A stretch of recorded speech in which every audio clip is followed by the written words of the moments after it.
કેમ છો બધા મજામાં? ટુડેઝ આજનો લેક્ચર છે આપણો કમ્પ્લીટલી બેટરી વિશે છે. કેના વિશે? બેટરી વિશે. આ લેક્ચર છે જો આઈએમપી છે કેમ કે હવે બેટરીમાંથી પ્રશ્નો આવે છે અને જેટલું મેં દીધું છે એટલું વાંચીને જાઓ તો બેટરીમાંથી તમે બધા પ્રશ્નો ટીક કરીને આવતા રહેશો. બરાબર છે? અને બેટરીમાંથી પ્રશ્નો આવે છે એ 100% વાત તમને કહું છું. તો ફર્સ્ટ ઓફ ઓલ બેટરીનો વિષય એટલે શું? એટલે તમને ખબર બેટરી એક એવું સાધન છે જે રાસાયણિક ઉર્જા ને વીજ ઉર્જામાં બદલે છે. બેટરી એક એવું સાધન છે જે રાસાયણિક ઉર્જા છે હોય છે એને વીજ ઉર્જામાં બદલી નાખે છે. તેને બેટરી છે કહેવામાં આવે છે. બરાબર, બેટરી એક એવું સાધન છે જે રાસાયણિક ઉર્જાને વીજ ઉર્જામાં બદલે છે. તેને બેટરી છે કહેવામાં આવે છે. તેમાં છે બે ધ્રુવો હોય છે.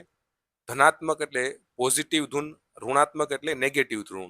બરાબર, આવી રીતના બે એની અંદર ધ્રુવો હોય બેટરીમાં. બરાબર, કે પોઝિટિવ હોય એક નેગેટિવ હોય એને બેટરી છે કહેવામાં આવે છે. વચ્ચે ઇલેક્ટ્રોલાઇટ હોય છે. આ વચ્ચે આની અંદર શું હોય?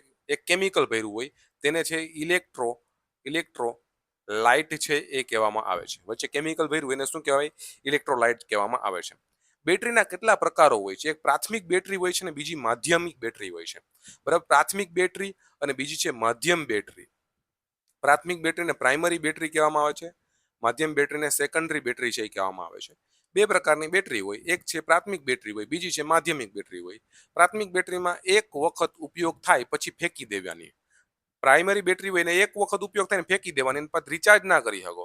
ડ્રાય સેલ, જે ડ્રાય સેલ હોય છે, ઉદાહરણ તરીકે ડ્રાય સેલ.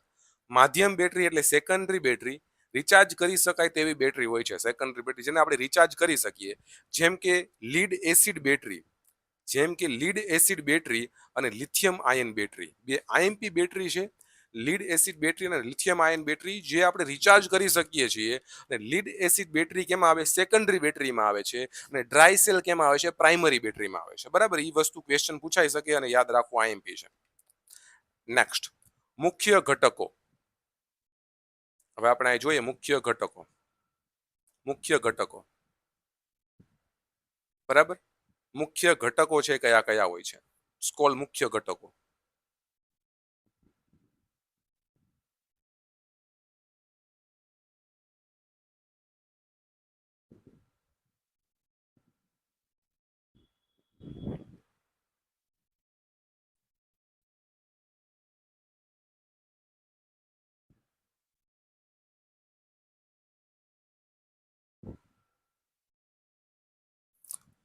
ચાલો, એનોડ, કેથોડ, આ એના બે, અને ઇલેક્ટ્રોલાઇટ. રાસાયણ પ્રવાહી છે જે પેસ્ટ કે વીજ પ્રવાહ ઉત્પન્ન કરે છે. એક પ્રવાહી હોય છે ઇલેક્ટ્રોલાઇટ. ઉપયોગ ક્યાં ક્યાં થાય છે બેટરીનો? મોબાઈલમાં, લાઇટમાં, રિમોટમાં, ઇન્વર્ટરમાં, ઇલેક્ટ્રિક વાહનોમાં વગેરેમાં બેટરીનો ઉપયોગ થાય છે. હવે સિમ્પલ છે, અને હવે પ્રશ્નો જોઈ લે. બેટરી કઈ ઉર્જામાં વીજ રૂપાંતર કરે છે? તો કે ભાઈ રાસાયણિક ઉર્જામાં. કઈ બેટરી ફરીથી ચાર્જ કરી શકાય છે? સેકન્ડરી બેટરી એટલે લીડ એસિડ બેટરી આપણે ફરીવાર ચાર્જ કરી શકાય છે. કઈ? Lead acid battery. Lead acid બેટરીમાં શું ઇલેક્ટ્રોલાઇટ હોય છે? ઇલેક્ટ્રોલાઇટ તરીકે શું હોય લીડ એસિડ બેટરીમાં? તો એમાં આવશે તમારી પાસે સલ્ફ્યુરિક એસિડ છે હોય છે. મોબાઈલમાં કઈ બેટરી વપરાય છે? જે મોબાઈલ હોય છે એમાં કઈ બેટરી વપરાય છે? લિથિયમ આયન બેટરી મોબાઈલની અંદર. લીડ એસિડ બેટરીમાં ધ્રુવો કઈ ધાતુનો બનેલો હોય છે? તો કે ધ્રુવો લીડ નો બનેલો હોય. કેનો? સીસુ, લીડ. કઈ બેટરી સૌથી હલકી અને લાંબે ચાલે છે? તો કે ભાઈ લિથિયમ આયન બેટરી હલકી હોય છે અને લાંબો સમય સુધી કઈ ચાલે છે? તો કે ભાઈ લિથિયમ આયન બેટરી લાંબા સમય સુધી ચાલે છે. પછી આવે છે 10મો, બેટરીનો પ્રવાહી ભાગ શું કહેવામાં આવે છે? ને ઇલેક્ટ્રોલાઇટ છે કહેવામાં આવે છે. બેટરીનો જે પ્રવાહી ભાગ હોય એને શું કહેવામાં આવે છે? ને ઇલેક્ટ્રોલાઇટ કહેવામાં આવે છે. ટોપ ઓફ ચાર્જિંગ, પ્રશ્ન નંબર 1 કીધો છે. ટોપ ઓફ ચાર્જિંગ, બરાબર, કે ચાર્જિંગની મેથડ જોવાની છે. આઈએમપી છે ચાર્જિંગની મેથડ.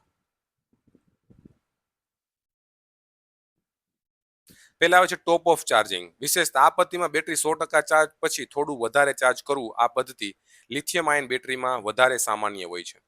ઉદાહરણ તરીકે લિથિયમ આયન બેટરીમાં ચાર્જિંગ 100% સુધી પહોંચી જાય પછી ટોપ ઓફ ચાર્જિંગ થતું રહે છે, જો બેટરીના જીવનકાળે વધારવા માટે ઉપયોગી થાય છે. બરાબર, આ તમારે વાંચવાનું રહેશે થોડું ઘણું. પછી આવે છે બિન મૂલ્ય ચાર્જિંગ, ટ્રિકલ ચાર્જિંગ. આ છે સબસ્ટેશનમાં ઉપયોગ થાય છે. સબસ્ટેશનમાં વિશેષતા ધીમે ધીમે ચાર્જ આપવામાં આવે છે. સંપૂર્ણપણે ચાર્જિંગ ક્ષમતા ઝડપથી ગમતી નથી. ઉદાહરણ તરીકે જ્યારે બેટરી પૂરી રીતે ચાર્જ થઈ જાય છે પૂરી રીતે ત્યારે વધુ ચાર્જ કરવા માટે બિનમૂલ્ય ચાર્જિંગ પદ્ધતિનો ઉપયોગ કરે છે. Fast charging by lithium ion battery અને ક્વિક ચાર્જ ટેકનોલોજીનો ઉપયોગ કરે છે. Fast charging method, pulse charging નિરાતે નિરાતે બરાબર નિકલ કેડમિયમ બેટરીની અંદર નિરાતે નિરાતે ચાર્જ કરવા માટે પલ્સ ચાર્જિંગનો ઉપયોગ થાય છે. ક્યુ battery charging coulomb counting charging છે. આ કઈ પૂછાતું નથી કુલમ કાઉન્ટિંગ, બરાબર, નોટ આઈએમપી, આઈએમપી નથી ને કરવાનું પણ નથી, સિલેબસમાં નથી. આ સિલેબસમાં નથી. આ ટોપ અપ ચાર્જિંગમાં શું થાય છે? તો કે ભાઈ બેટરી 100% ચાર્જ બાદ થોડું વધારે ચાર્જ કરવામાં આવે છે. બિનમૂલ્ય ચાર્જિંગ, ટ્રિકલ ચાર્જિંગ કઈ બેટરી માટે યોગ્ય હોય છે? Lead acid battery. કેમાં? Lead acid battery. Pulse charging, ભાઈ તો કે લીડ એસિડ બેટરી કેમાં હોય? તમારા જે સબસ્ટેશનમાં લીડ એસિડ બેટરી હોય, આ સબસ્ટેશનમાં લીડ એસિડ બેટરીનો ઉપયોગ થાય છે. પલ્સ ચાર્જિંગ પદ્ધતિ કઈ બેટરી માટે વધુ ઉપયોગી છે? પલ્સ ચાર્જિંગ પદ્ધતિ તો કે તમને ખબર જ છે કે ભાઈ નિકલ કેડમિયમ બેટરીમાં ઉપયોગી છે. ક્વિલ ચાર્જિંગ પદ્ધતિ આ નથી પૂછાતો. ક્યુ બેટરી ચાર્જિંગ પદ્ધતિમાં કઈ બેટરીનો ઉપયોગ થાય છે? તો કે સી લિથિયમ આયન બેટરી. ક્યુ બેટરી ચાર્જિંગ પદ્ધતિમાં બેટરીનો ઉપયોગ થાય છે? Lithium ion battery. એટલે એક ચાર્જિંગ પદ્ધતિ છે ક્યુ ચાર્જિંગ પદ્ધતિ આપણી આ, બરાબર. તો આ બધા છે એના એમસીક્યુ છે જે આપણે કમ્પ્લીટલી છે જોયા એના એમસીક્યુ, બરાબર. અને આની અંદરથી જ પ્રશ્ન પૂછાવાના છે. એકવાર આ પીડીએફ જરૂર વાંચીને તમારે જાવી એક્ઝામ પહેલા. Okay, done.